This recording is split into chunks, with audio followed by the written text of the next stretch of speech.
आमिर महमूद होरां दी Punjab group of colleges दी ਉਹ ਫੁਟੇਜ ਹੈ ਜਿਹੜੀ ਸੋਸ਼ਲ ਮੀਡੀਆ ਉੱਤੇ ਵਾਇਰਲ ਹੈ।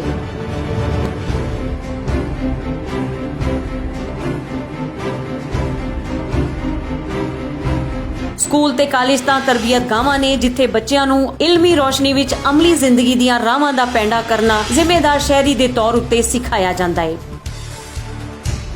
ਪਰ ਇਹ ਕਿਹੋ ਜੀ ਤਰਬੀਅਤ ਹੈ?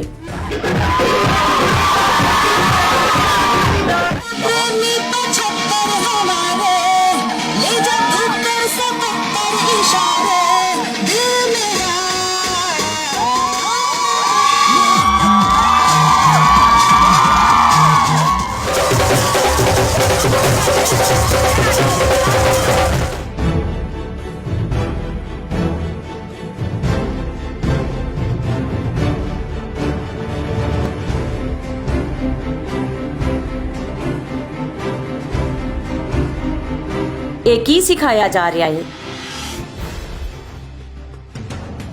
ਇਹ ਬੱਚੇ ਕਿਸ ਪਾਸੇ ਟੁਰ ਪਏ ਨੇ ਤੇ ਇਹਨਾਂ ਨੂੰ ਇਸ ਰਾਏ ਪਾਉਣ ਵਾਲਾ ਕੌਣ ਹੈ? ਮਾਪੇ ਤਾਂ ਬਾਲਾਂ ਦੀ ਚੰਗੀ ਤਰਬੀਅਤ ਚਾਹੁੰਦੇ ਨੇ, ਪਰ ਇਹ ਕੀ ਸਿਖਾਇਆ ਜਾ ਰਿਹਾ ਹੈ? ਪੰਜਾਬ ਗਰੁੱਪ ਆਫ ਕਾਲਜਸ ਬਾਲਾਂ ਨੂੰ ਕਿਹੜੇ ਪਾਸੇ ਲਈ ਜਾ ਰਿਹਾ ਹੈ?